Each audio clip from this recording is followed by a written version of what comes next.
सी drill करेंगे।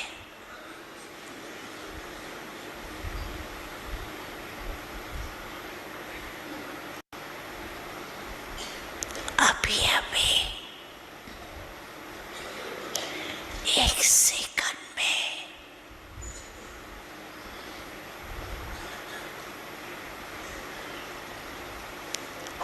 आत्म अभिमानी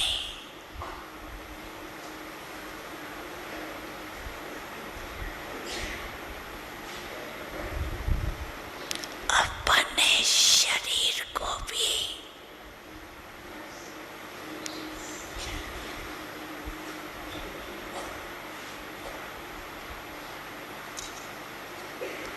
देखते हुए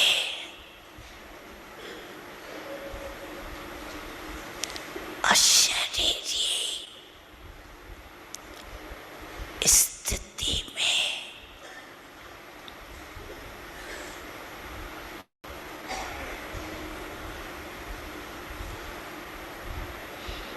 न्यारा और बाप का प्यारा अनुभव कर सकते हो ना। तो अभी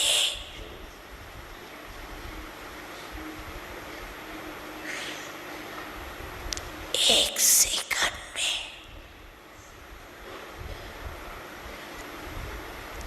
अशरीरी भव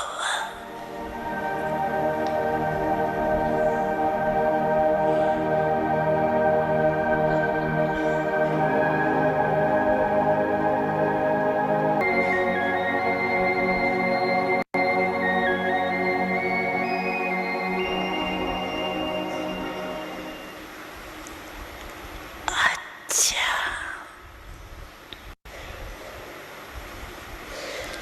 ऐसे ही बीच बीच में सारे दिन में कैसे भी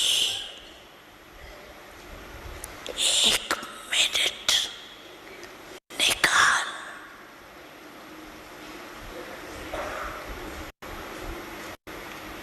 इस अभ्यास को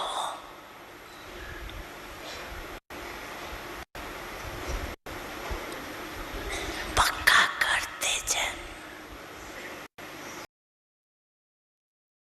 ओम शांति। यहाँ पर हम शुरुआत करते हैं। अगर किसी को कुछ शेयर करना है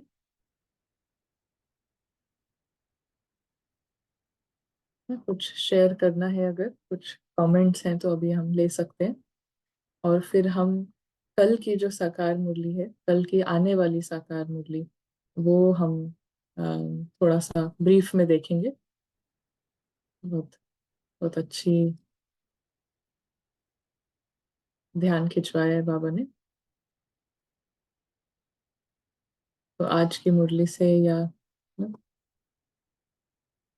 अभी हमने संडे की जो मुरली सुनी, संडे की मुरली में बाबा ने ना मन को तंदुरुस्त रखने के लिए बीच बीच में 5 सेकंड भी निकाल कर 5 सेकंड भी निकाल कर मन की एक्सरसाइज करो।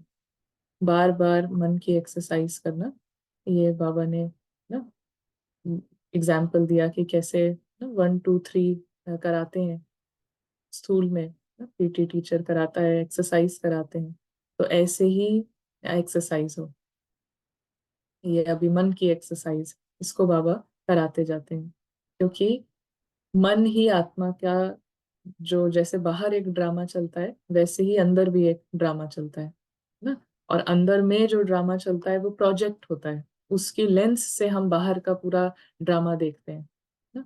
तो सिर्फ ये सुन लेना कि हर सीन में वाह वाह करो, हर सीन में हाय हाय नहीं करो, इससे सिर्फ ये जान लेना कि ड्रामा में वाह वाह करना है, इससे वाह वाह होने लगे, ये जरूरी नहीं है।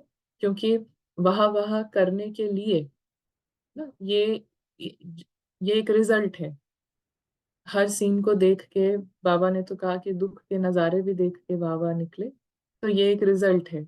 वो कैसे निकलेगा, दुख का सीन हो कैसा भी सीन हो, लेकिन वाह वाह किसका निकलेगा और कैसे निकलेगा, वो अगर हम सोचें तो उसी का निकलेगा जो कि बहुत ही पूरे ड्रामा को एक एक ड्रामा की तरह देख रहा है, और उसका सिर्फ देखने का इंटेंशन, उसका देखने का मकसद सिर्फ ये है कि हम यहाँ पे मजे करने आए हैं ना, थोड़ी देर के लिए मौज करने आए हैं, 1-2 घंटे के लिए।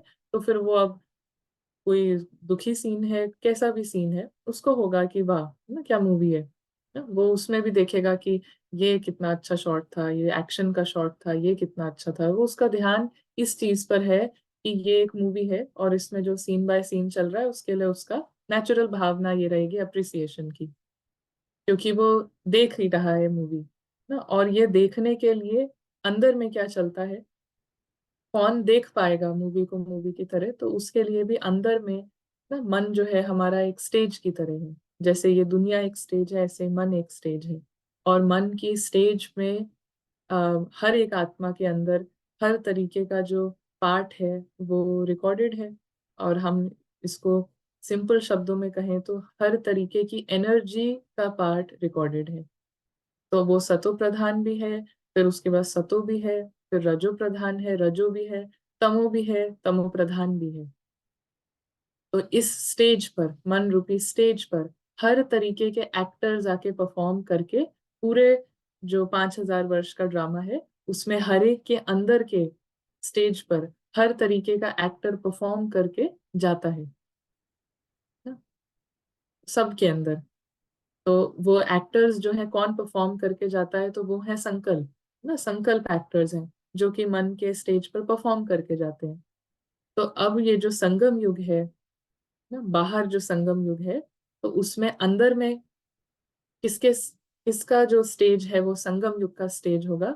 जो मन कॉन्शियसली अपने स्टेज पर, जो जो देखने वाला जो दृष्टा है, जो आत्मा है, वो कॉन्शियसली मन के स्टेज पर लेकर आती है सतो प्रधान संकल्प, सच के संकल्प लेकर आती है। ये संगम युग का पुरुषार्थ है। कुछ नहीं करना, देखते रहना, बैठे रहना, ये पुरुषार्थ नहीं है ना। पुरुषार्थ ये है सबसे बड़ा जो यहाँ पे मंत्र है, सबसे बड़ा मूल मंत्र है ना, वशीकरण मंत्र है, मन मना भव। तो मन मना भव अर्थात कि सबसे ऊंचे संकल्पों को आप लेकर आओ अपने मन की स्टेज पे, सबसे ऊंचे संकल्प। और सबसे ऊंचे संकल्प कि ये ड्रामा क्या है और आत्मा क्या है, और आत्मा का जो बाबा है वो कैसा है। तो ये जैसे 1 2 3 आप एक्सरसाइज मन के स्टेज पर एक्सरसाइज करना, तो बाबा इस पे ध्यान खिंचाते हैं कि कोई भी इतना बिजी नहीं है कि बार बार अपने मन के स्टेज पे जो दृष्टा है वो ना लेकर आए ना, सबके पास 5 सेकंड का तो टाइम होता ही है।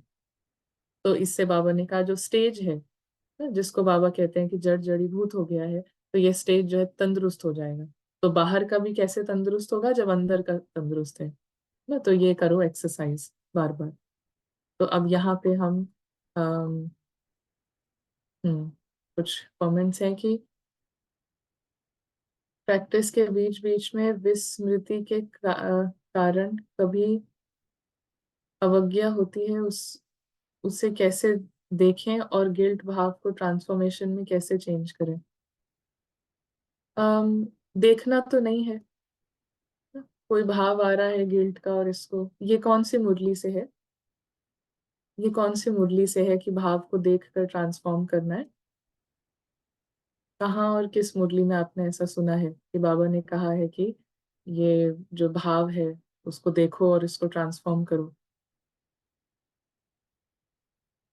ना। पहले आप बताएंगे रागिनी बहन, फिर आंसर करते हैं। मेहमान का अभ्यास करने में लगा कि हम यही हैं, सिर्फ संकल्प कर रहे हैं, अभ्यास अच्छे से नहीं कर पाए। हम्म। हाँ, गेस्ट बनकर आने जाने की प्रैक्टिस करने से पुराने संस्कार का अटैक ऑटोमेटिकली दिख जाता है।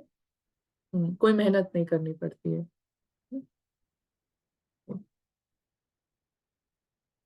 हम्म। ठीक है, तो यहाँ पे कोई ऐसे क्वेश्चन आए नहीं है जिसको हम यहाँ पे एड्रेस करें। ओके, क्वेश्चंस, हाँ मुरली से नहीं है, अपना ही क्वेश्चन है। हाँ, तो अपना ही क्वेश्चन है, तो अपने क्वेश्चन में यही है कि हमारा विधि सही हो। तो विधि ये नहीं है कि जब स्मृति में कुछ हो जाता है तो उसको, उस भावों को देखना है, गिल्ट भाव को, और ऐसे यहाँ पे यही है कि कोई कैसे भी सीन आ रहा है, कुछ भी होता है, आत्मा को तुरंत एक भी सेकंड व्यर्थ ना करके अपने संकल्पों को समर्थ जगह पे लगाना है ना।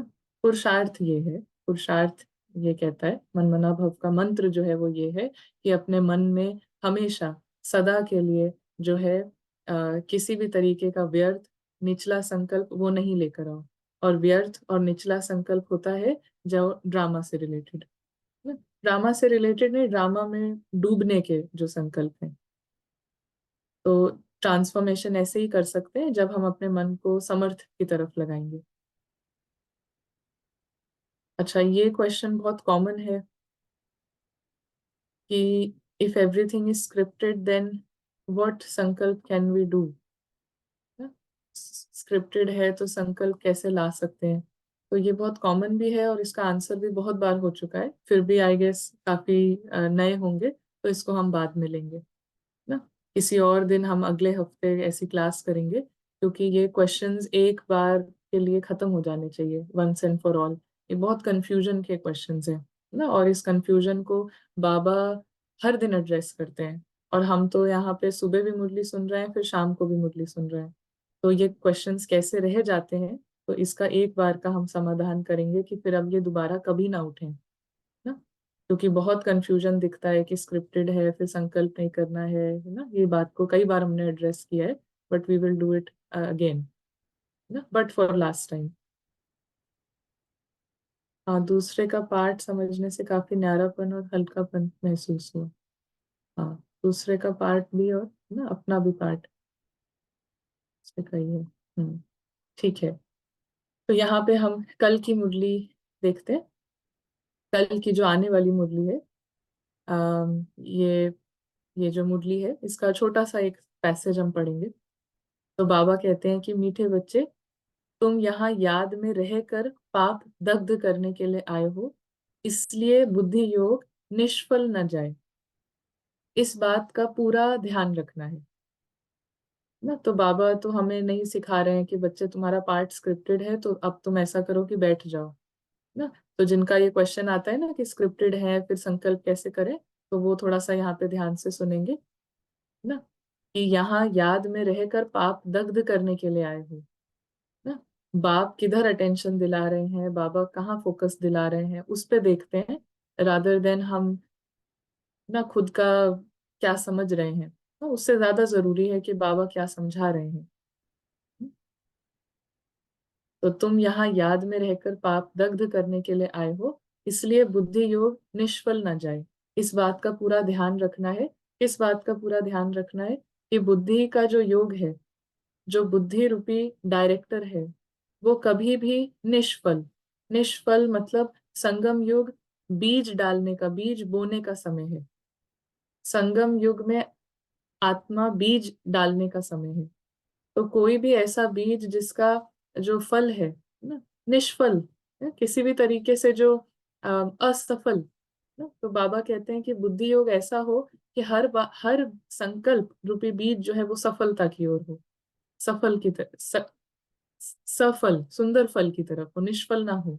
इस बात का बहुत ध्यान रखना है ना, इस बात का बहुत ध्यान रखना है।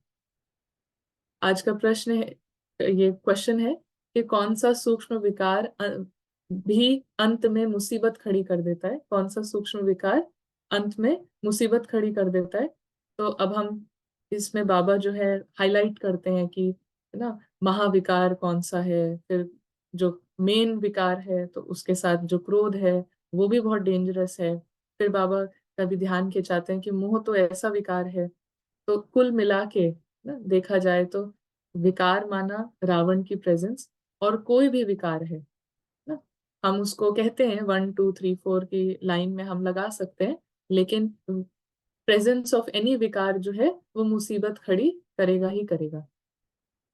चाहे वो मेन विकार हो, चाहे वो क्रोध हो, चाहे वो उसका बच्चा हो, चाहे वो कैसा भी हो। इसीलिए यहाँ पे बाबा का जो ध्यान है वो इस पे रहता है कि जीरो रावण पॉलिसी, जीरो विकार पॉलिसी पे ध्यान रहता है ना। इस पे नहीं कहते बाबा कि ये वाला जीत लिया तो अब कुछ नहीं है, अब आप सेफ हैं।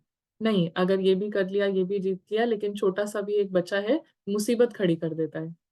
तो अगर सूक्ष्म में लालच का विकार है, हबज का, कोई चीज हबज के कारण इकट्ठी करके अपने पास जमा करके रख दी, तो वही अंत में मुसीबत के रूप में याद आती है। इसलिए बाबा कहते हैं बच्चे अपने पास कुछ भी ना रखो। बाबा कहते हैं बच्चे अपने पास कुछ भी ना रखो, अंत में वही मुसीबत के रूप में याद आती है। तो इसलिए जैसे जर्नी के दौरान में बुद्धि बार बार किसी चीज की तरफ जा रही है, कोई जमा करने की तरफ जा रही है, तो जब फिर फाइनल टाइम है छोड़ने का शरीर और ये ड्रामा एग्जिट करने का टाइम है, तो उस समय फिर ये जो बीज बोए हैं, निष्फल, ये जो बीज बोए हैं, तो फिर वो मुसीबत के रूप में खड़े हो जाते हैं ना। इसीलिए बाबा कहते हैं अभी ड्रामा तो ओवर होना है, लेकिन जब तक आप हो, ऐसा नहीं है कि कुछ करो ही नहीं, प्लानिंग होगी, सेवा होगी। आप कोई पढ़ाई कर रहा है तो पढ़ाई करे, किसी को घर बनवाना है तो घर बनवाए, सब कुछ चलता रहेगा। लेकिन सब कुछ चलते हुए में पीछे में ये ध्यान रहे कि खत्म कभी भी हो सकता है, खत्म कभी भी हो सकता है, इसलिए कुछ करना नहीं है ऐसा नहीं। लेकिन जिसके बैक ऑफ द माइंड में रहता है कि खत्म कुछ भी होना है, कभी भी होना है, किसी भी सेकंड हो सकता है, तो ठीक है गाड़ी भी ली, लेकिन इस माइंड सेट से कि खत्म कभी भी हो सकता है, तो फिर उसका सब जगह से जो है उसने मुसीबतें अपनी कम कर दी हैं ना, खत्म कर दी हैं। तो अपने पास कुछ भी ना रखो। तुम्हें सब संकल्पों को भी समेट कर बाप की याद में टेव डालनी है, बाप की याद में रहने की आदत डालनी है। सारे जो संकल्प हैं, जो बिखरे हुए संकल्प हैं ड्रामा से रिलेटेड ना, संकल्पों को भी समेट कर, इसी को मन मना भव कहते हैं, कि मन के भावों को मना कर मुझ में लगाओ ना। मन मना भव अर्थात मन के जो जितने भी भाव हैं अलग अलग तरीके के, उनको मना कर मुझ में लगाओ। तो जितने भी संकल्प हैं वो मन के अंदर हैं, वो इधर उधर बिखरे हुए हैं, तमाम आइडियाज हैं, क्योंकि ये शौक है, वैसा शौक है, तमाम ये सब है। तो इसको सबको समेट कर याद में रहने की आदत डालनी है। ये है एक्सरसाइज, ये है ड्रिल। अब पूरे दिन बार बार कैसे किया जाएगा कि सारे संकल्पों को, तो हर बार ना, हर बार जैसे क्या होता है कि एक बैग होता है सिक्कों की, कॉइन्स का एक बैग है, जैसे पोटली है, तो पूरे दिन क्या है वो सिक्के बिखरे हुए हैं। तो हमारा duty as a soul, soul का क्या काम है कि वो सारे कॉइन्स जो हैं उसको वापस बैग में डालना ना, और फिर उसमें ही रहना, ऐसे ही रहना। फिर थोड़ी देर के बाद सारे कॉइन्स निकल के फैल जाते हैं ना, फिर बाहर आ जाते हैं बैग से। फिर दोबारा मन की ड्रिल, मन की एक्सरसाइज, मतलब फिर से सारे संकल्पों को समेट के ना, फ्री फ्रॉम ड्रामा होके फिर आदत डालनी है ना, पूरा इससे डिटैच होके फिर से आदत डालनी है। तो बाबा कहते हैं इसलिए देही अभिमानी बनने का अभ्यास करो, आदत डालनी है, खुद को सिखाना है, खुद को सिखाना मतलब अभ्यास डालना, ये अभ्यास करते रहना, इसकी बड़ी आदत डालनी है। अभ्यास की जिसको आदत होगी, जिसको वो कितना भी गिर जाए, उसका कितना भी कैसा भी नजारा आ जाए, लेकिन जिसका अभ्यास की आदत है, जिसकी आदत डल गई है कि बार बार उसको करना ही है, बार बार करना ही है, वो फ्री होता रहेगा। वो अगर बाहर से आपको दिख भी रहा है ना कि ऐसे जा रहा है, वो अंदर से ऐसे ही जा रहा होगा, जिसकी आदत पड़ गई है अभ्यास की। क्योंकि आदत ऐसी चीज होती है कि एक बार डल जाए, फिर उसके बाद वो ही आपको पार लगा देगी या फिर गिरा देगी। एक बार एक हैबिट बन जाती है, एक आदत डल जाती है, फिर वो पूरा कंट्रोल करती है स्टेज को ना। इसीलिए वो बात हुई थी, इसीलिए हमने पहले बात करी थी ना, कि क्या बात करी थी, कि गोल्स रखना जरूरी है ना, गोल्स रखना जरूरी है। गोल रखने से ज्यादा क्या जरूरी है, टारगेट रखने से ज्यादा क्या जरूरी है, क्या बात करी थी हमने पहले, याद है? टारगेट रखने से ज्यादा, गोल रखने से ज्यादा क्या जरूरी होता है?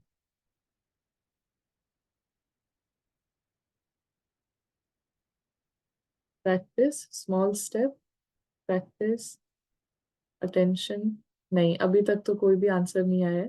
प्रोसेस पे ध्यान देना। हाँ अभी तक तो एक भी आंसर नहीं है, बट आई एम होपिंग। हाँ अभी ये पहला आंसर ना, तो सबसे पहला आंसर, राइट आंसर, सुमेधा बहन का सिस्टम बनाना। एक सिस्टम बनाना वो सबसे ज्यादा, डेवलप अ सिस्टम, है ना, अश्वनी अश्वनी जी और सुमेधा बहन ने। तो टारगेट रखना, गोल रखना उससे ज्यादा जरूरी है कि डेली का एक सिस्टम हो। वो भी डेली का नहीं होता है। जैसे कि जैसे कि किसी को वेट लॉस करना है ना, उसने टारगेट है उसका कि मुझे 20 किलो कम करना है, तो ये वाला रास्ता पे हमें नहीं जाना है ना।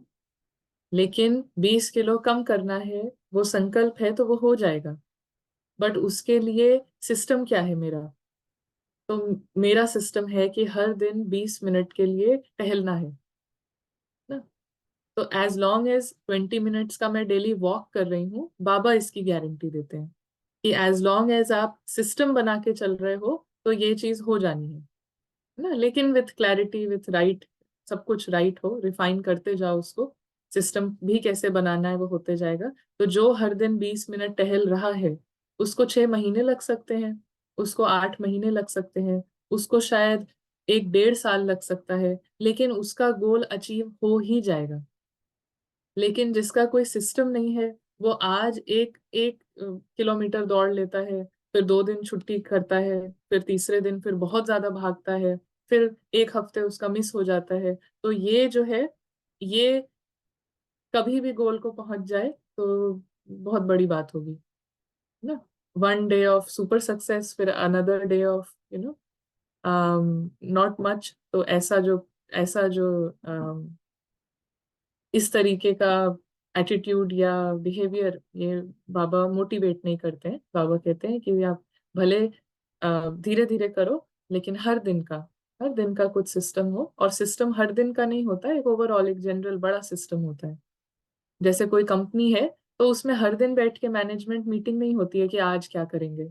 एक सिस्टम बना हुआ है कि मैनेजर है वो ये इसको रिपोर्ट करेगा, ये इसको रिपोर्ट करेगा। एक सिस्टम है जो कि हर दिन फॉलो हो जाएगा, है ना। कोई डेली बैठ के नहीं सोचते हैं लोग कि आज हम कैसे चलाएं इस कंपनी को, है ना, फिर हफ्ते हफ्ते मिलेंगे, ऐसा कुछ नहीं है।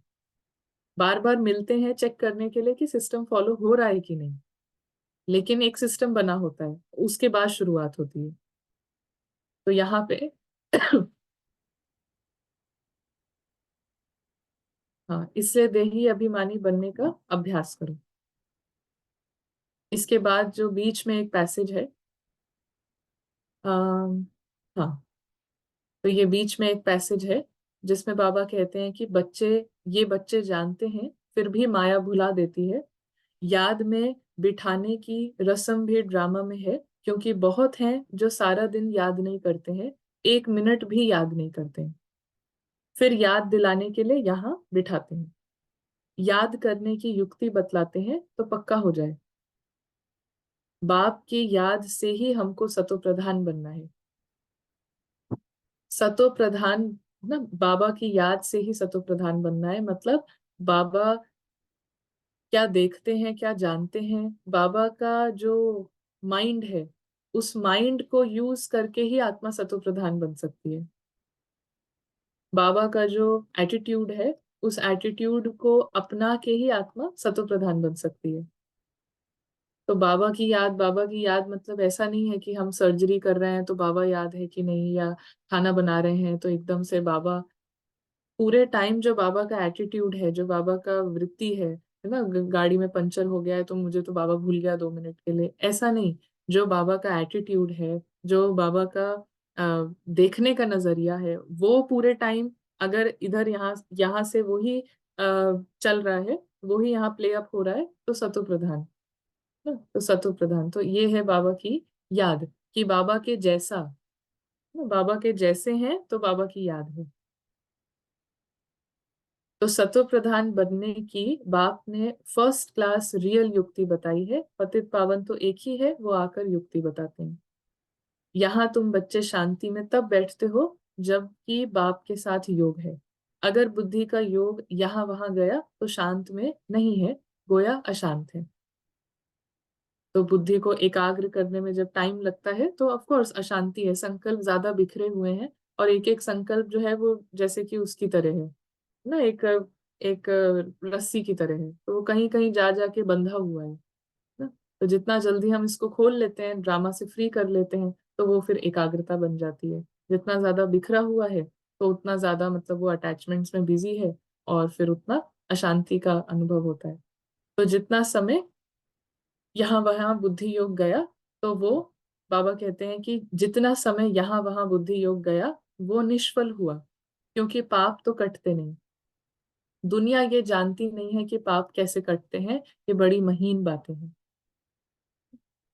तो ये बहुत इंपॉर्टेंट बात है कि सिर्फ बाबा जानते हैं कि पाप कैसे कटते हैं। दुनिया में कोई भी नहीं है जो जानता है कि पाप कैसे कटते हैं, और ये पढ़ाई इसकी है, ये पढ़ाई इसकी है। तो कल किसी ने एक मैसेज भेजा, बहुत अच्छा मैसेज है, इंग्लिश में है, लेकिन ये मैसेज पढ़ा और फिर उसके बाद ना मुरली देख रहे थे, तो फिर मुरली पढ़ी, तो काफी अच्छा, काफी अच्छा ना कनेक्शन दिखा। तो ये इंग्लिश में पढ़ने के साथ साथ जस्ट हिंदी में इसको एक्सप्लेन करते जाएंगे। तो at any moment in our lives we are faced with an infinite choice. मतलब अपने जीवन के किसी भी सेकंड में, है ना, किसी भी सेकंड पे हमारे पास इनफाइनाइट चॉइसेस हैं, अनगिनत रास्ते हैं ना, अनगिनत रास्ते हम कह सकते हैं, सोचने का तरीका है, देखने का तरीका है, ऐसा कह सकते हैं। तो हम जैसे समझा है वैसे ही आई विल एक्सप्लेन, क्योंकि मैसेज किस बारे में है, किस चीज के लिए है, वो तो इतना ज्ञान से रिलेटेड है नहीं है, वी डोंट नो, लेकिन उसको हम ऐसे समझ सकते हैं। तो at any moment in our lives we are faced with an infinite choice. तो चॉइस क्या है कि what we are and what we want to be. तो व्हाट वी आर मतलब अभी हम अपने को क्या समझ रहे हैं, और हम एक्चुअली में क्या बनना चाहते हैं। और यहाँ पे जो हम बनना चाहते हैं वो ही हम एक्चुअली में हैं। चाहे वो हम देवता कहें, फरिश्ता कहें, आत्मा का रियल स्वरूप वो है। लेकिन अभी हम जहाँ हैं जर्नी पे, तो हम इसको ऐसे ही बोलेंगे कि अभी हम अपने को क्या समझ रहे हैं, और एक्चुअली में हमारा फाइनल जो लक्ष्य है वो क्या है। तो इसके लिए हर सेकंड पे हमारे पास अनगिनत रास्ते हैं, अनगिनत चॉइसेस हैं कि इस सेकंड हम क्या चूज करते हैं ना। जो हम फाइनल हमारा स्वरूप है वो भी हम हैं इस सेकंड पे। तो ये आगे बोलता है कि what we want to be is already existing, but to realize it we must match our inner speech and actions। तो जो हम बनना चाहते हैं, जो भी फाइनल लक्ष्य है ना, कर्मातीत कहें, फरिश्ते का कहें, वो भी हम इसी समय हैं, वो भी आत्मा इसी सेकंड है। लेकिन उसको रियलाइज करने के लिए, उसको प्रत्यक्ष करने के लिए, उसको अनुभव करने के लिए, उसको रियलाइज करने के लिए हमें अपना जो इनर स्पीच है, माना कि अंदर के जो संकल्प हैं और जो हमारे एक्शंस हैं, उसको मैच करना है। अगर इस सेकंड हमारे संकल्प 2 मिनट के लिए भी बाबा जैसे संकल्प हो जाए, तो फिर इसी समय प्रत्यक्ष अनुभव होगा कि मैं आत्मा फरिश्ता हूँ ना, मैं आत्मा बिल्कुल बाबा के जैसी हूँ। तो ये अभी इसी सेकंड एक्सपीरियंस होगा, सिर्फ अपनी जो इनर स्पीच है, अंदर के जो संकल्प है, उसको मैच करने से। It is only what is done now that counts. सिर्फ जो इस सेकंड जो संकल्प चल रहा है वो ही काउंट होता है। The present moment does not recede into the past. जो अभी का जो मोमेंट है, अभी का जो क्षण है, सेकंड है, वो पीछे नहीं जाता है, वो आगे के लिए आगे बढ़ता है। तो इसलिए सिर्फ जो अभी जो संकल्प हो रहा है ना, वो ही काउंट करता है, वो ही मैटर करता है, क्योंकि वो आगे की तरफ जा रहा है, इशारा दे रहा है आगे की तरफ। तो it advances into the future to confront us, spent और इन्वेस्टेड। तो अभी हम जैसा संकल्प करते हैं वो अगर उसको इन्वेस्ट कर सकते हैं हम, जो बाबा ने कहा कि बीज डाल सकते हैं जिससे सफल हो, या फिर हम उसको उल्टा बीज डाल सकते हैं पास्ट का, या जो हम एक्चुअली है नहीं, कुछ वैसा सोच रहे हैं हम, है ना, अपने को कैरेक्टर समझ के, पार्ट समझ के जो दुख ले रहे हैं या दे रहे हैं, ये सब कर रहे हैं। तो इससे क्या होता है, ये जो संकल्प है ये स्पेंट, मतलब ये व्यर्थ गया ना। और जो संकल्प है अगर इसको हमने इन्वेस्ट किया, तो इसी को कहते हैं जमा करना, इसी को कहते हैं सफल करना। तो अभी इस सेकंड में it is only what is done now that counts, और it advances into the future to confront us spent और इन्वेस्टेड। तो thought is the coin of heaven. ये बड़ा अच्छा है कि हर जो संकल्प है वो स्वर्ग में जाने का सिक्का है ना। Thought is the coin of haven. Every moment must be invested. Her moment जो है, हर क्षण जो है वो इन्वेस्ट होना चाहिए, क्योंकि हर क्षण में क्या मिलता है हमें, हर एक संकल्प मिलता है, चॉइस मिलती है कि हम कौन सा संकल्प चूज करें, मन की स्टेज पे कौन से संकल्प को एंटरटेन करें, ये हर सेकंड हमारे पास चॉइस है। तो हम जब एक एक संकल्प को, जो कि कहा जा रहा है कि कॉइन ऑफ हेवन है, स्वर्ग में जाने का द्वार है, लेकिन एवरी मोमेंट इसको इन्वेस्ट करना है, संकल्पों को इन्वेस्ट करना है। तो and our inner talking reveals whether we are spending or investing. और हमारे जो आंतरिक जो बातचीत है, अंदर की जो वार्तालाप है, हम अभी ज्ञान सुन रहे हैं और सुना रहे हैं, है ना, ये नहीं डिसाइड करता है कि संकल्प ये सफल हुआ है या क्या हुआ है, एक्चुअली में अंदर में क्या चल रहा है ना? अंदर में संकल्प क्या है, अंदर में नजरिया क्या है, अंदर में किस तरीके का जो थॉट प्रोसेस है कि मैं ना, मैं अपने को पार्ट समझ के सारा कुछ सोच रहे हैं, या आत्मा मास्टर है, क्रिएटर है, इस समझ के सारा सोच रहे हैं, क्या चल रहा है। तो उसी से पता चलेगा कि हम व्यर्थ कर रहे हैं या जमा कर रहे हैं। तो be more interested in what you are inwardly saying now than what you have said. इसमें ज्यादा इंटरेस्टेड रहना है, क्योंकि जो बीत गया वो तो बीत गया ना, वो तो व्यर्थ है, तो उसका तो कुछ कर नहीं सकते। इसीलिए be more interested in what you are inwardly saying now. अभी अंदर में संकल्पों के रूप से आप क्या बातचीत कर रहे हैं, सीन्स बनाते जा रहे हैं, फिर ये होगा, फिर ऐसा होगा, फिर ये हो जाएगा, सीन्स बनते जा रहे हैं, अंदर में क्या बातचीत चल रही है, इसको एकदम देख के पकड़ना है ना। और इस पे नहीं जाना है कि पहले पहले हम क्या क्या सोच चुके हैं, than what you have said, by choosing wisely what you think and what you feel now. So anytime we feel misunderstood, misused, neglected, afraid, we are spending our thoughts and wasting our time.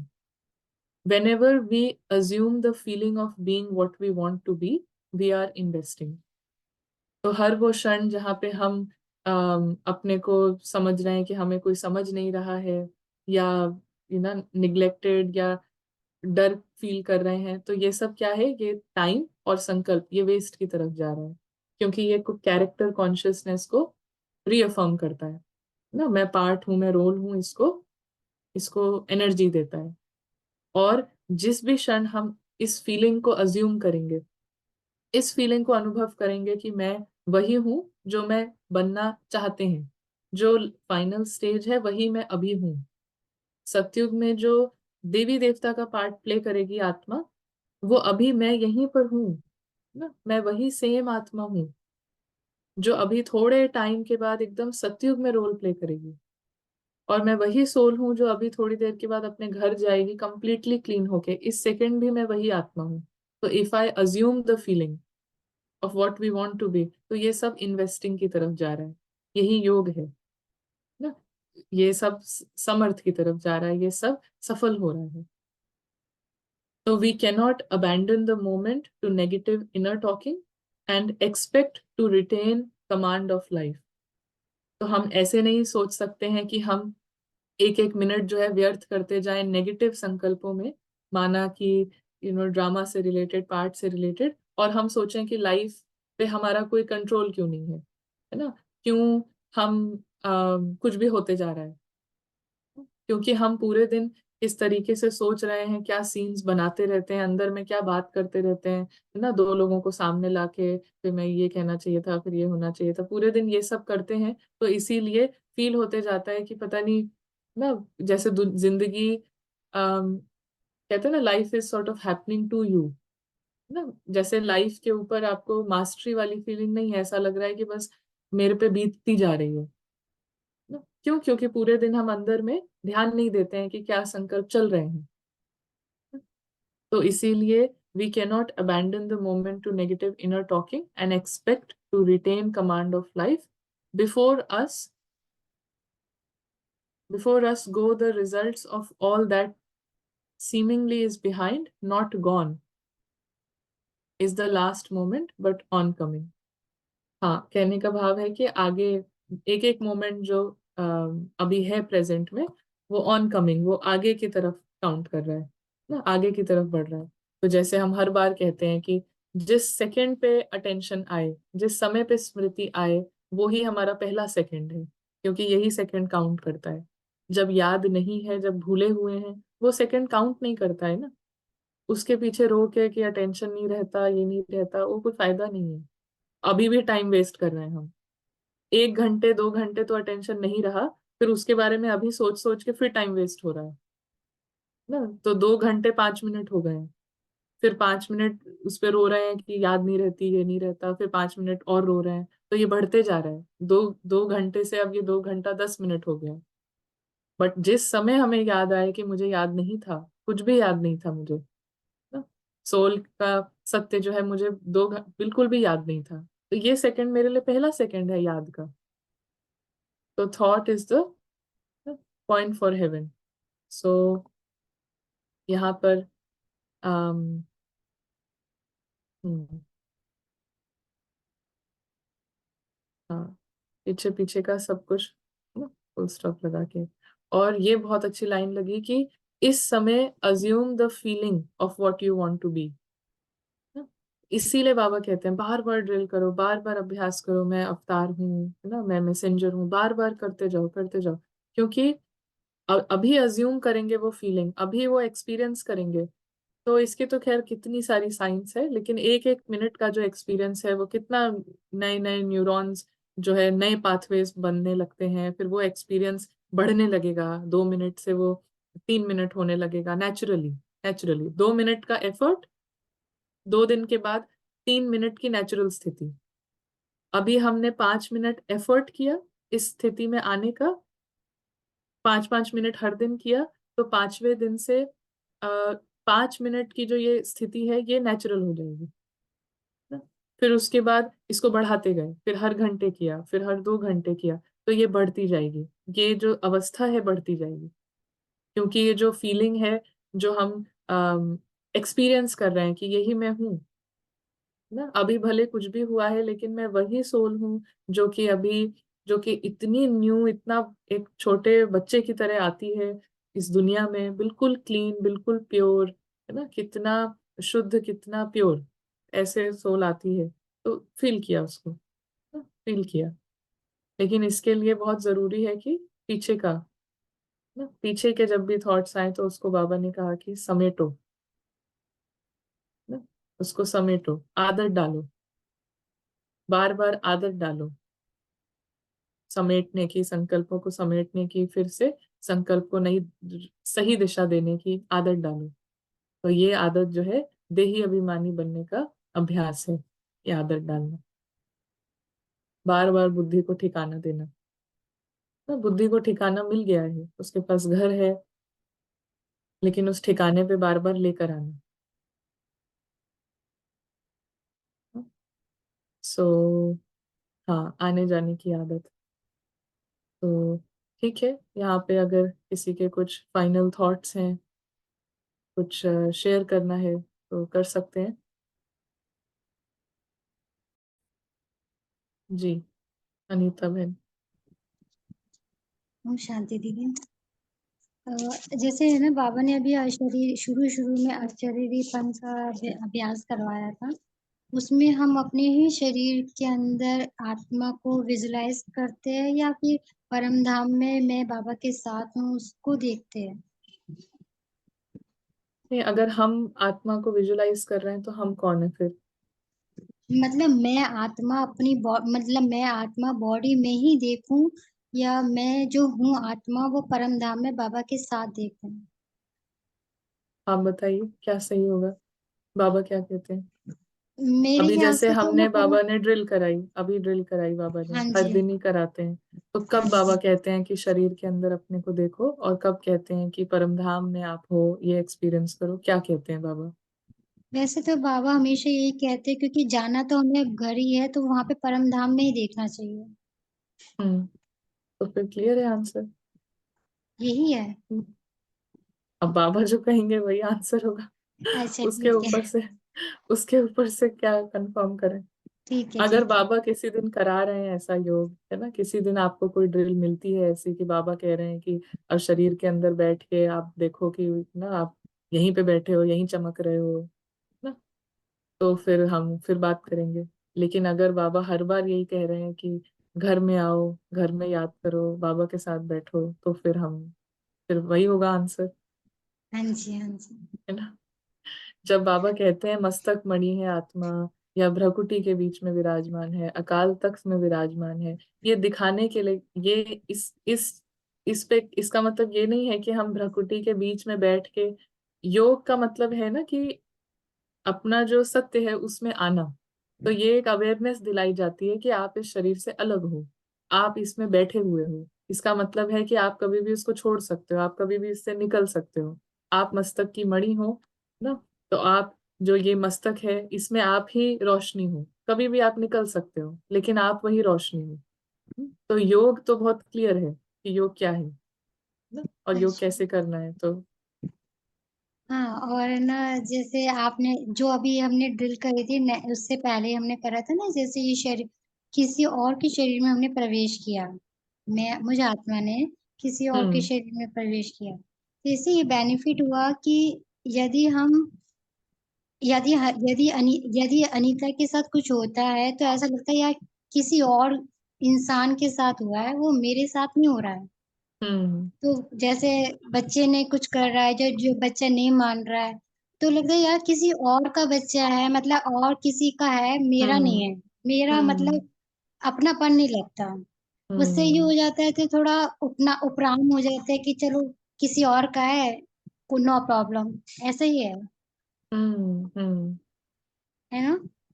बिल्कुल बिल्कुल right track. Thank you. सही सही track पे हैं, बिल्कुल। बहुत अच्छा। जी संतोष भाई। ओम शांति दीदी। जी। दीदी मैं अक्सर करके एक और थोड़ी सी ड्रिल करता हूँ, तो वो मुझे थोड़ा सा गाइड करें आप। कि जैसे गीत में आता है ना, बाबा छोड़ भी दो आकाश सिंहासन, रूप धार के आ जाओ, रूप बदल के आ जाओ, गीता का उपदेश समझाने आप फिर से आ जाओ। तो फिर मैं इसमें अपनी थोड़ी सी एडिशन करता हूँ, बाबा आप शक्तियों के साथ आ जाओ। तो मैं वहां पर फील करता हूँ, बड़ा रिफ्रेश हो जाता हूँ, इजी हो जाता हूँ। और बड़ी ये मुझे ड्रिल अच्छी लगती है, काफी अरसे से मैं ये करता हूँ। तो इसमें मुझे एक कंबाइंड स्वरूप का भी अनुभव होता है बाबा के साथ। क्या मुझे ये, तो मुझे ऐसे लगता है फिर बाबा हमारे यानी इर्द गिर्द है, ये महसूसता होते हैं, नजदीक है, सन्मुख है, जिस तरह से बाबा कहते हैं, और दिलमुख है, नयनमुख है, तो ये महसूसता होती है। या वो परम धाम वाली भी ड्रिल चलती है, तो क्या ये हमारी सही है या ये भी हमारा शरीर की है या? अम, नहीं, ये तो अलग अलग तरीके से विधियां हैं जिससे हम मेन जो चीज है वो कर सकते हैं। और मेन जो चीज है वो एक ही है कि आत्मा अम, पूरी जागृत रहे। और जो जागृत आत्मा है उसको एक डिपेंडेंसी नहीं रहती है बाबा पे। क्यों? क्योंकि एक समानता की फीलिंग रहती है। तो सतयुग में इसीलिए जब आत्माएं पूरी जग जाती हैं, सतयुग जाती हैं, तो भूल ही जाती हैं कि कौन बाबा क्या। क्योंकि एक कोई डिपेंडेंसी नहीं रहती कि अरे बाबा ऐसे हैं। क्योंकि आत्मा जग गई तो जैसे कि इसी को भक्ति मार्ग में सबने कह दिया ना कि अपने अंदर का भगवान जगाओ, आपके अंदर ही भगवान है, उसको जगाओ। तो जगी हुई आत्मा वो बिल्कुल डिट्टो सेम लाइक गॉड, बिल्कुल भगवान की जैसी है। तो सोल को कॉन्शियस करना, उसके लिए बाबा के साथ की बहुत जरूरत है। और जैसे जैसे सोल कॉन्शियस होती है तो बिल्कुल बाबा के समान हो जाती है। सो जैसे बाबा शक्तियों के सागर हैं, उसमें आत्मा बहुत रिफ्रेश होती है, और फिर आत्मा भी वैसे ही शक्तियों का मास्टर सागर है, ये भी फीलिंग हो, ये भी हम फील करें। तो क्या होगा कि आत्मा उसका जो रियल जो स्वरूप है ना, सिर्फ ऐसा नहीं है कि मैं बाबा का बच्चा हूँ। और एक, ये तो एक जैसे बाबा अलग अलग स्टेजेस में पढ़ाते हैं कि आप ना बच्चे हो और संतान हो, तो मेरे उंगली पकड़ लो, मेरे साथ में हो। फिर जैसे जैसे जगी हुई आत्मा का स्टेज क्या है, जैसे कि बाबा और आत्मा बिल्कुल कंपेनियंस, बिल्कुल जैसे आपने कहा कंबाइंड है ना, एक जैसे। तो उसके लिए जैसा बाबा है वैसा मैं, वैसे भी एक्सपीरियंस हम करते जाएं, कभी ये विधि करें कभी ऐसे भी करें। जी दीदी, thank you hmm. So much. ओम शांति। हम्म। अम, यहाँ पे अश्वनी, अश्वनी जी। ओम शांति दीदी, मेरा आवाज आ रहा है? जी जी। दीदी, जो आज आपने ये कोटेशन पढ़ा या एक पैराग्राफ पढ़ा, उससे रिलेटेड कुछ अनुभव याद आया, तो अगर मैं शेयर करना चाहूँ। जी जी बिल्कुल। ये जुलाई का ही मास था। 2 साल पहले पांडव भवन में भट्टी हुई थी। तो जैसे ही मैं भट्टी में गया तो मैंने पहला खुद के लिए ये टारगेट रखा कि अंदर जो भी इनर इनर कन्वर्सेशन चलती है, मुझे अंदर ये क्लिक हो रहा था, देहभान ही मतलब कुछ ना कुछ इनर कन्वर्सेशन चालू है। तो ये 5 दिन भट्टी के दिन में मुझे उसको बंद करना है। तो पहले तो थोड़ी दिक्कत हो रही थी, उसको मैं सिर्फ ऑब्जर्व कर रहा था। फिर धीरे धीरे जैसे आगे बढ़ रहा था तो अंदर एक बात आ रही थी कि क्या चाहिए, क्यों ये इनर कन्वर्सेशन चल रहा है। तो फिर कुछ ना कुछ मैं आत्मा के गुणों से उसको कनेक्ट कर रहा था कि एप्रिसिएशन चाहिए या प्यार चाहिए या पावर चाहिए। तो फिर कहीं एक शिवानी दीदी का क्लास सुना था, इंटेंशन और डायरेक्शन, तो फिर मैंने उससे उसको कनेक्ट किया कि इंटेंशन जो चाहिए वो डायरेक्शन बाहर से नहीं, कोई व्यक्ति, कोई साधन, कोई परिस्थिति नहीं दे सकता, वो मेरे पास ही है। तो बस ये दो बार बार इनर कन्वर्सेशन बंद करना है, और इंटेंशन और डायरेक्शन जो अंदर इनर कन्वर्सेशन चल रहा है कि क्या चाहिए, वो ऑलरेडी है। तो वैसे तो मनन चिंतन तो आ रहा था। उस भट्टी में पहली बार ये आया कि स्वचिंतन क्या होता है, यानी आत्मा के जो गुण हैं वो मेरे पास ही हैं, और कैसे मैं उसको स्वचिंतन के संकल्पों से अनुभव कर सकता हूँ। तो उन 5 दिनों में वो ऐसी, जैसे आपने बीच में क्लास में कहा था, लिटमस टेस्ट है सेंस ऑफ सेपरेशन, इतना ब्यूटीफुल अनुभव हुआ कि आत्मा कैसे अलग है, और जो कुछ भी अंदर ढूंढ ढूंढ रहा हूँ, जिसकी जिज्ञासा है, वो ऑलरेडी मेरे पास है, इसी क्षण है। कल परसों में क्या गलती हुई, क्या चिंतन चला, वो मायने ही नहीं रखता। इस क्षण में अगर मैं न्यारा हो पाया, तो उस भट्टी में वो न्यारापन इतना इतना नेचुरल हो गया था। और फिर 1 1.5 महीना वो काफी अच्छा चला। बार बार बुद्धि 1 सेकेंड में न्यारी हो जाती है, 1 सेकेंड में। लेकिन फिर 1 1.5 महीने बाद वो अलबेलापन आया या क्या हुआ, वो हट गया। तो वैसे इतना नहीं अनुभव हो रहा था, लेकिन 1 1.5 महीना ऐसी न्यारी स्थिति थी।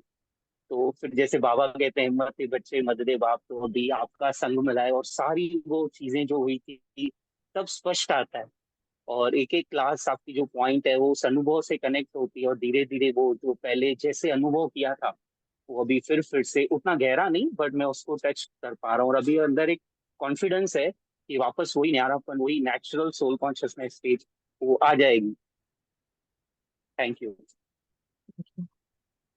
थैंक यू, बहुत अच्छा, बहुत अच्छा। अम, हाँ, यहाँ पे एक क्वेश्चन है कि जितना कर्मातीत अवस्था के समीप आते जाएंगे, उतना अंग अंग शीतल सुगंधित होते जाएंगे। हाँ, ये जैसे जैसे आत्मा अम, सब कुछ जो है, हम सबसे पहले ये रियलाइज करते हैं कि ड्रामा कंप्लीटली अलग है आत्मा से, है ना। ड्रामा अपने स्क्रिप्ट पे चल रहा है और सब कुछ जैसे एक्टर है वो आया हुआ है और उसको पार्ट मिला है और सारा स्क्रिप्ट अनुसार चल रहा है। लेकिन यहाँ पे जितना आत्मा जगने लगती है, जितना उसका जागृति होती है, तो वी ऑल्सो सी कि जो माइंड है, मन है, उसी से जैसे सब कुछ कनेक्टेड है। सब कुछ मन के प्रभाव का सारा कुछ रिजल्ट है। तो इवन जो शरीर है, कहते हैं माइंड इज कनेक्टेड टू जो आपका स्टमक है, बॉडी के सारे फंक्शंस जो है, मन बेसिकली सोल ब्रेन के पास उसका जो स्थान है वो ब्रेन के पास है। और वहां पे सोल कितना सिक्योर्ड फील कर रही है, कितना सुरक्षित अनुभव कर रही है, कितना असुरक्षित अनुभव कर रही है, कितना डर में है, कितना चिंता में है, तो ये सब इन्फ्लुएंस कर रहा है ब्रेन को। ब्रेन में क्या क्या हार्मोन्स सिक्रीट हो रहे हैं, शरीर को, सब कुछ। तो ये जो बाबा ने कहा कि जितना आप कर्मातीत अवस्था के समीप आते जाएंगे, सो ये बहुत ही सिंपल सा मतलब ये बहुत सारे साइंस के रहस्य हैं जो हमारे बाबा कब से रिवील कर देते हैं, और इतना सिंपल रीति से कर देते हैं कि जिसपे लोग तो रिसर्च कर रहे हैं। लेकिन आत्मा जितना कर्मातीत अवस्था, मतलब कि कंप्लीट आत्मा जो इमॉर्टल है, इटर्नल है, आत्मा को कभी भी कोई हानि नहीं पहुंच सकती, वो जो आत्मा है ना, जो हम आत्माएं हैं, कभी भी हमें कोई भी चीज हानि नहीं पहुंचा सकती। ये जो चेतना है ये जग गई ना। ये रियलाइजेशन, कंप्लीट रियलाइजेशन हो गया है। कुछ भी हार्म नहीं कर सकता, तो जीरो डर, जीरो चिंता, जीरो कर्मातीत अवस्था, अर्थात कि कोई भी कर्म चल रहा है, कोई भी जैसा भी ड्रामा में सीन चल रहा है, किसी भी तरीके से उसमें नहीं लग रहा है कि ये मेरा है, मेरापन कहीं पे भी जुड़ा नहीं हुआ है।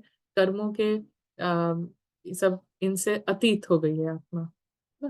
तो यहाँ पे जब ऐसी हो, जब जितना जितना आत्मा इस अवस्था के समीप पहुंच रही है, तो ऐसा नहीं होता है कि शरीर जो है वो एज हो रहा है तो तमो प्रधान होता जाता है ना। हमारा ये शरीर पुराना शरीर है, विकारी शरीर है, और ये तमो प्रधान शरीर है ना। क्यों? क्योंकि आत्मा तमो प्रधान है। लेकिन जैसे जैसे आत्मा इसी शरीर में बैठे बैठे सतो प्रधान होने लगती है, तो ये शरीर है, कॉस्ट्यूम्स हैं ये, दादियों के जड़ जड़ कॉस्ट्यूम है। लेकिन आत्मा सतो प्रधान होती गई, और 70 वर्ष में जो शरीर का जो एक्टिवनेस था, जो एक्टिविटी थी, तो वो उससे ज्यादा 90 वर्ष में, उससे ज्यादा शरीर जो है, एक एक जो उसका अंग है वो शिथिल, वो उसमें और सौंदर्य, डिविनिटी। तो जैसे जैसे आत्मा सतो प्रधान हो रही है, तो शरीर पे अभी अभी असर पड़ता जाएगा।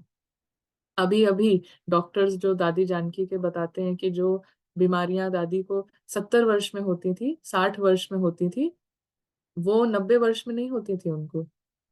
इतना सीवियर जो उनको 60 वर्ष में होता था, 70 ईयर्स में होता था, जब वो 90 की एज तक पहुंचे, 100 की एज तक पहुंचे, तो कुछ भी इतना सीवियर नहीं होता था। कोई बीमारी, कोई जुकाम, कोई फीवर इतना तेज नहीं होता था। क्यों? क्योंकि आत्मा सतो प्रधान होने लग रही थी। तो इट्स लाइक अ रिवर्स। सो अवस्था को पहुंचती जाएगी आत्मा अपनी जो ओरिजिनल, तो शरीर पे अभी इसी शरीर पे असर पड़ता है, अभी इसी शरीर पे असर पड़ता है। बाबा जब आते हैं तो कितना हम सब देखते हैं कि दादी गुलजार के, जो दादी गुलजार जो वो कॉस्ट्यूम है उस पे कितना हैवी बर्डन पड़ता है। लेकिन तीन तीन सोल्स बैठी हैं और शरीर को चलाते हैं। कैसे ये पुल कर पाती है? तो आत्माएं क्योंकि जो बैठी हैं वो इतनी प्योर हैं, तो दैट इज वाई शरीर को पुल कर पाते हैं, शरीर सहयोग देता है फिर आत्माओं को। तो इस तरीके से अवस्था के पास पहुंचेंगे तो अंग अंग जो है उससे विकारों का सब निकलता जाता है ना। क्योंकि आप ये जानते होंगे कि साइंस के हिसाब से हर 11 महीने में शरीर का एक एक सेल चेंज हो जाता है, न्यू हो जाता है। हर 11 महीने के बाद आपकी पूरी बॉडी न्यू बॉडी होती है। तो वो न्यू बॉडी, एक एक सेल में कौन सी मेमोरीज हैं ना। तो जो अभी जो मेमोरीज हम बना रहे हैं, अभी हम जो अनुभव क्रिएट कर रहे हैं, तो अगर मैं आत्मा इस क्षण में इस अनुभव में अभी चिंता का इसका अनुभव है, तो एक एक सेल में वो मेमोरी पहुंचती है। फिर जो न्यू बॉडी बनेगी वो वैसी बनेगी। तो every 11 months new body create होती है। और वो बॉडी कैसी क्रिएट होती है, कितनी पावरफुल है, कितनी सेंसिटिव है, ये किस पे डिपेंड करता है? रथी पे, आत्मा पे, आत्मा किस अनुभव में है उस पे डिपेंड करता है। ठीक है, चलिए, ऑल गुड। तो अब हम मिलते हैं फिर फ्राइडे को मिलते हैं। तब तक के लिए बुद्धि की ये आदत डालते हैं, प्रैक्टिस करते हैं, है ना। और कल की मुरली में बाबा कई चीजें स्पष्ट करेंगे, तो ना बाबा क्या कह रहे हैं उस पे ध्यान रखते हैं। चलिए, ओम शांति, थैंक यू।